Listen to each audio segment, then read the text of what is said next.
शहकार में हो, जंगल में कोहसार में हो, सूरज चांद सितारों में। अस्सलामु अलैकुम नाजरीन, आप देख रहे फैज़ान औलिया यूट्यूब चैनल। आज के इस वीडियो में हम बात करेंगे कि हमें निकाह क्यों करना चाहिए और कहाँ से पहले अपने जीवन साथी के बारे में कैसे पता लगाएं कि उसका हमारी ज़िंदगी में आना हमारे लिए फ़ायदेमंद साबित होगा या नहीं, या फिर हम दूसरे लफ्ज़ों में कहें कि हमें उससे निकाह करना चाहिए या नहीं। इससे पहले हम बात कर लेते हैं कि हमें निकाह क्यों करना चाहिए।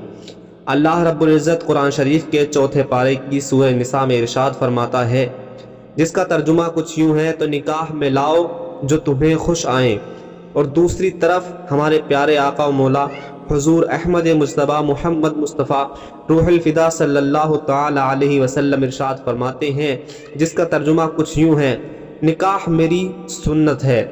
दूसरी हदीस में आपने इरशाद फरमाया, बंदे ने जब निकाह कर लिया तो आधा दीन मुकम्मल हो जाता है, अब बाकी आधे के लिए अल्लाह ताला से डरे।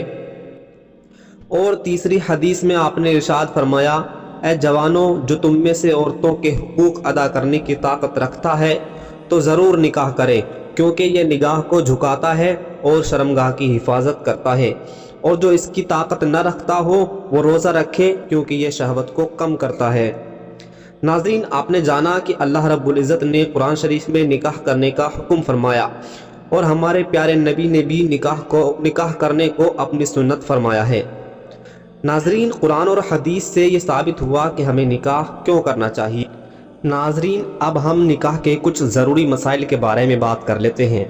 मसला नंबर 1, ऐसी हालत में यानी शहवत का बहुत ज़्यादा गलबा ना हो और ना ही नामर्द हो और औरत के महर और घर का खर्च चलाने की कुदरत भी रखता हो तो निकाह करना सुन्नत मुअक्किदा है।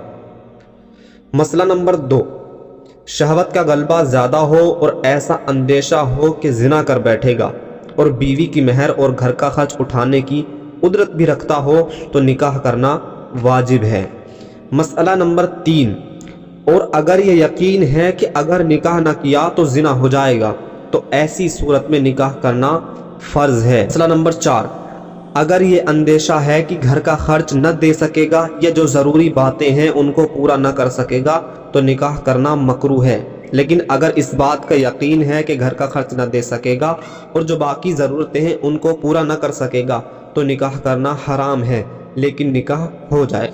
नाज़रीन, अब बात करते हैं कि कैसे हम ये पता लगाएं कि हमारा जीवन साथी हमारे हक़ में बेहतर है या नहीं।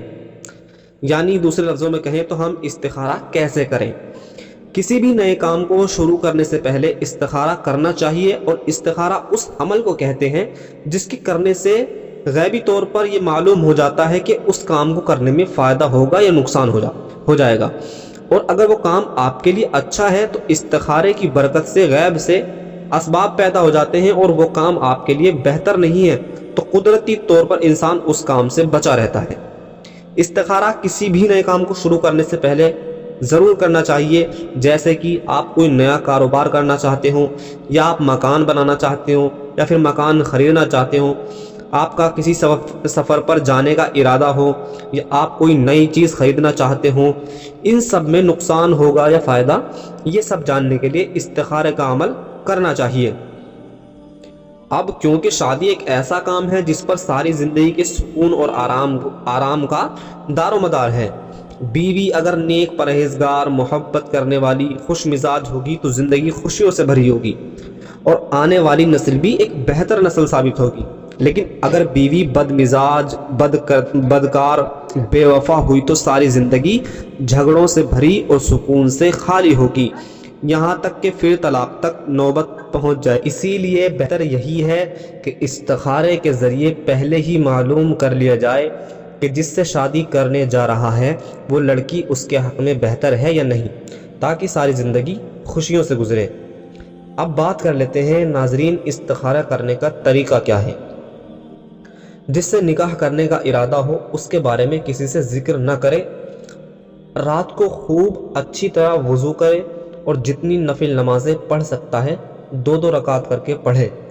फिर नमाज पढ़ने के बाद खूब अल्लाह ताला की तस्बीह बयान करे, जो भी तस्बीह याद हो, اس کو زیادہ سے زیادہ پڑھیں، جیسے اللہ اکبر پڑھ سکتے ہیں، سبحان اللہ پڑھ سکتے ہیں، الحمدللہ پڑھ سکتے ہیں، یا رحمان پڑھ سکتے ہیں، یا رحیم پڑھ سکتے ہیں، یا کریم بھی آپ پڑھ سکتے ہیں۔ ان سب میں سے کوئی بھی تسبیح آپ کر سکتے ہیں۔ پھر اس کے بعد یہ دعا بہت ہی دل لگا کر خشوع اور خضوع کے ساتھ پڑھیں۔ دعا یہ ہے، اللہم انکا تقدر ولا اقدر وتعلم ولا اعلم وانت علام الغیوب فانا رأیت انا فی۔ یہاں پر رک کر آپ کو لڑکی کا نام لینا ہے۔ خیر لی فی دینی و دنیای و آخرتی فقدر حالی و ان کان غیرها خیرا منہا فی دینی و آخرتی فقدر حالی۔ اس کا ترجمہ ہے، اے اللہ تو ہر چیز پر قادر ہے اور میں قادر نہیں، اور تو سب کچھ جانتا ہے، میں کچھ نہیں جانتا، بے شک تو غیب کی باتوں کو خوب جانتا ہے۔ میرے لیے میرے دین کے اعتبار سے، دنیا اور آخرت کے اعتبار سے بہتر ہو تو اس کو میرے لیے مقدر فرما دے، اور اگر وہ میرے لیے بہتر نہ ہو تو اس کے علاوہ اور کوئی لڑکی یا عورت میرے حق میں میرے دین اور آخرت کے اعتبار سے اس سے بہتر ہو تو اس کو میرے لیے مقدر فرما دیں۔ اس طرح استخارہ کرنے سے انشاءاللہ 7 دنوں میں خواب میں یا پھر بیداری میں ہی اللہ تعالیٰ کی جانب سے کچھ ایسا ظاہر ہوگا یا کچھ ایسا ہو جائے گا جس سے آپ کو یہ اندازہ لگ جائے گا اس لڑکی کا یا عورت سے نکاح کرنے میں آپ کی بہتری ہے یا نہیں۔ ویڈیو دیکھنے کا آپ کا بہت بہت شکریہ۔